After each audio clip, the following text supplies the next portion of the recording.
रामायणावर आधारित मोठ्या बजेटचा सिनेमा रामायणम सध्या प्रचंड चर्चेत आहे आणि या चित्रपटाबद्दल एक मोठी अपडेट समोर आली आहे.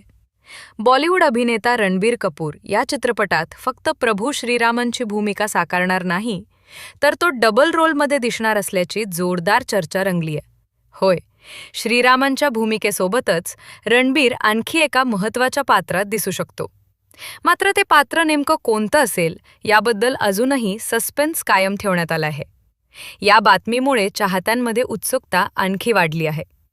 रणबीरचा हा डबल रोल चित्रपटाला एक वेगळंच आकर्षण देणार यात शंका नाही. रामायणम हा सिनेमा भव्य सेट्स, दमदार व्हिज्युअल्स आणि जबरदस्त स्टारकास्टसाठी आधीच चर्चेत आहे. त्यात रणबीरचा डबल रोल म्हणजे प्रेक्षकांसाठी डबल धमाका ठरणार. तुम्हाला काय वाटतं? रणबीर दुसऱ्या कोणत्या भूमिकेत दिसू शकतो? कमेंट्स करून नक्की सांगा. अशाच भन्नाट आणि अपडेटेड माहितीसाठी सबस्क्राईब करा माहितीचा दिवा.